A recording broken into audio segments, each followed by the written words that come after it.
नमस्कार, मैं श्रीमान अभिनव दास एसएसवी मेनके नगर बरहमपुर से हूँ। डॉक्टर एपीजे अब्दुल कलाम अंतर्राष्ट्रीय संस्था के सभी आयोजकों तथा कर्मकर्ताओं को मैं अपना गंभीर सम्मान और सादर प्रणाम। इस अवसर पर आपके द्वारा आयोजित किया गया इस वक्तृता प्रतियोगिता में मुझे कुछ बोलने की अवसर मिला।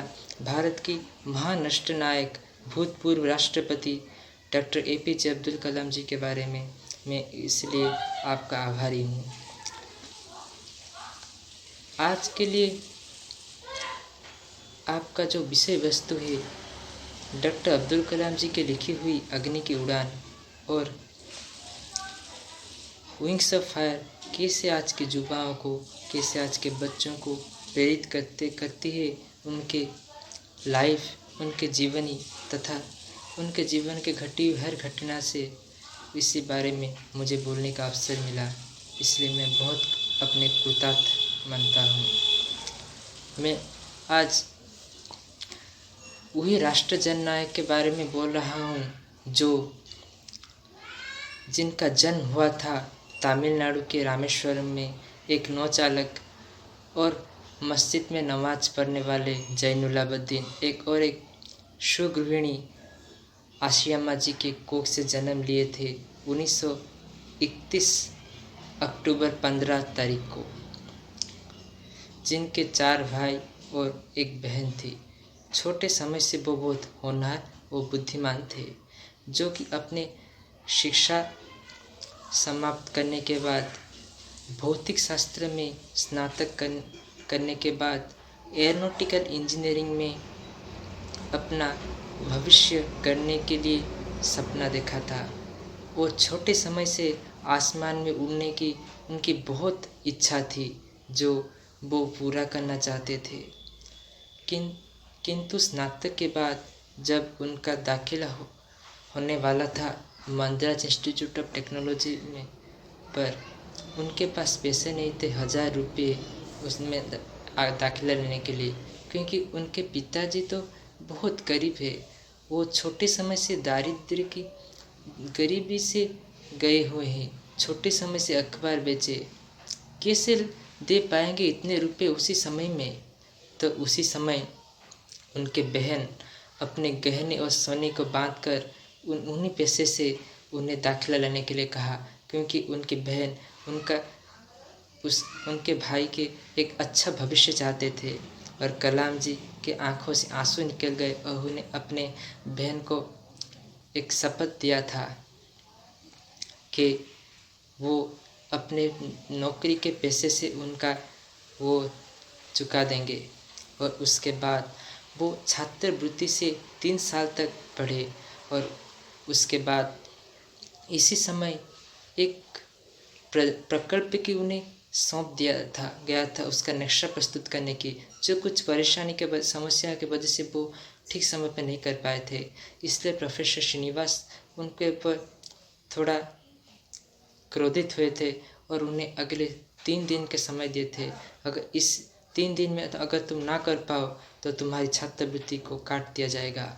ये बात सुनकर वो बहुत चौंक गए और 3 दिन में नक्शा प्रस्तुत करके दिए।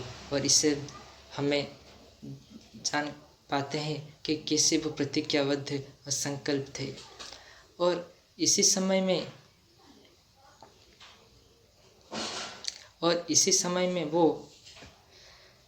जब एक भारत के वायुसेना में नियुक्त सा साक्षात्कार दिए, वो 2 बार विफल होने के बाद वो बहुत दुखी हो गए थे।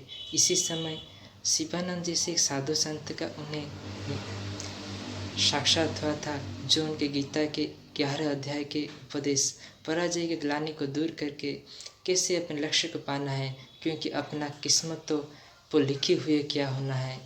तो इसके बारे में बोल के उन्हें एक एहसास दिया। और उसके बाद कलाम जी ऐसे एहसास में अपने जीवन के लक्ष्य को पाने के लिए फिर जाग उठे और बोले, नहीं, मैं कुछ करूँगा, अपने देश के लिए कुछ करूँगा, अपने परिवार के लिए कुछ करूँगा।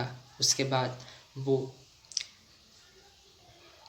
एक DTD&P और उसके बाद इसरो में 19 साल तक नियुक्ति किए और इसी समय वो रोहिणी SLV-3 का एक सफल प्रक्षेपण किया और रोहिणी 75 का भी, और उसके बाद उन्हें DRDO में भी नियुक्ति मिला। इस DRDO की नियुक्ति में ही वे बहुत सारी प्रक्षेपास्त्र, अग्नि, त्रिशूल, निशांत अस्त्र, ब्रह्मोस जैसी महान बड़ी बड़ी अस्त्र, प्रक्षेपास्त्र की दायित्व उन्हें मिली थी, सौंप गया था। इसीलिए उन्हें भारत के प्रक्षेपास्त्र मानव के रूप में उन्हें बोला जाता है। और मैं गर्व करता हूँ कि वो उड़ीसा के बालेश्वर जिले में चांदीपुर इंटीरियम टेस्ट रेंजर से जो प्रक्षेपास्त्र महान प्रक्षेपास्त्र प्रक्षेपण किया गया था, मैं उसी जिले से हूँ। और वो उड़ीसा को वो बहुत अच्छा लगता था। उड़ीसा के शांत वातावरण उन्हें हमेशा एक सौंदर्य, एक अच्छा भाव उन पे लाता था। और उनके सफलता के एक सीढ़ी के पे एक बात चढ़ने के बाद वो राष्ट्रपति के पद पर अधिष्ठ हुए 2002 जुलाई 25 को। इसके बाद वो बहुत कुछ अपने लिखित है, vision 2020, the ignited minds, the luminous spark, the wings of fire, और बहुत सारी पुस्तक। इन्हीं बुक से हमें बहुत प्रेरित हुए थे और मैं इन्हीं बुक सब पढ़ के मैं जीवन में उनको आदर्श मान लिया हूँ और जीवन में कुछ करने के लिए मैं ठान लिया हूँ, नहीं मैं देश के लिए कुछ करूँगा। तो मैं वही देशभक्त, वही सच्चा महान जननायक अब्दुल कलाम जी का स्वर्गवास हुआ था। IIM शिलांग में एक वक्तृता देने समय उनका हृदयघात हुआ था और उसके बाद वो 2015 जुलाई 27 को उनका स्वर्गवास हो गया था।